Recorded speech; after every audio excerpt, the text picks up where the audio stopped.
किसी गांव में एक साहूकार रहता था जिसके घर में अन्न, वस्त्र और धन की किसी भी प्रकार की कोई कमी नहीं थी। परंतु उसकी स्त्री बहुत ही कृपण थी। किसी भी भिक्षार्थी को कुछ नहीं देती, सारे दिन घर के कामकाज में लगी रहती। एक समय एक साधु महात्मा बृहस्पतिवार के दिन उसके द्वार पर आए और भिक्षा की याचना की।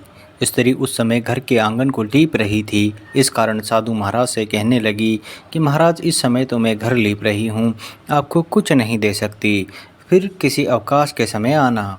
साधु महात्मा खाली हाथ चले गए। कुछ दिन के पश्चात वही साधु महाराज आए। उसी तरह भिक्षा मांगी।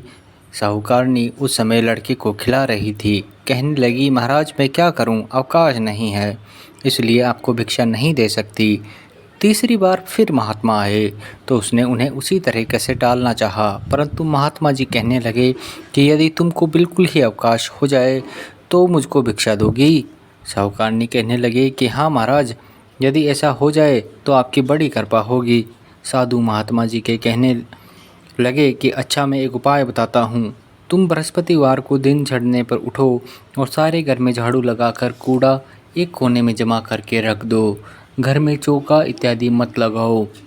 फिर स्नान आदि करके घर वालों से कह दो उस दिन सब हजामत अवश्य बनवाए।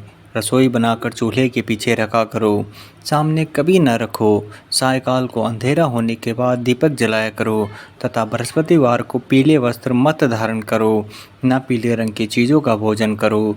यदि ऐसा करोगे तो तुमको घर का कोई काम नहीं करना पड़ेगा। साहूकारनी ने ऐसा ही किया। बृहस्पतिवार को दिन चढ़े उठी, झाड़ू लगाकर कूड़े को घर में जमा कर दिया। पुरुषों ने हजामत बनवाई, भोजन बनवाकर चूल्हे के पीछे रखा। वह सब बृहस्पतिवारों को ऐसा ही करती रही। अब कुछ काल बाद उसके घर में खाने का दाना न रहा। थोड़े दिनों में महात्मा फिर आए और भिक्षा मांगी, परंतु सेठानी ने कहा, महाराज मेरे घर में खाने को अन्न नहीं है, आपको क्या दे सकती हूँ। तब महात्मा ने कहा कि जब तुम्हारे घर में सब कुछ था तब भी तुम कुछ नहीं देती थी, अब पूरा अवकाश है तब भी तुम कुछ नहीं दे रही हो, तुम क्या चाहती हो वह कहो। तब सेठानी ने हाथ जोड़कर प्रार्थना की, महाराज अब कोई ऐसा उपाय बताओ कि मेरे पहले जैसा धन धान्य हो जाए। अब मैं प्रतिज्ञा करती हूँ कि अश्वमेव जैसा आप कहेंगे वैसा ही करूँगी। तब महात्मा जी ने कहा, बृहस्पतिवार को प्रातःकाल उठकर स्नान आदि से निवृत्त होकर घर को गौ के गोबर से लीपो तथा घर के पुरुष हजामत न बनवाएं। भूखों को अन्न जल देती रहो। ठीक सायंकाल दीपक जलाओ। यदि ऐसा करोगी तो तुम्हारी सब मनोकामनाएं भगवान बृहस्पति जी की कृपा से पूर्ण होगी। सेठानी ने ऐसा ही किया।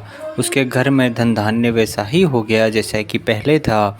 इस प्रकार भगवान बृहस्पति जी की कृपा से अनेक प्रकार के सुख भोग कर दीर्घकाल तक जीवित रही।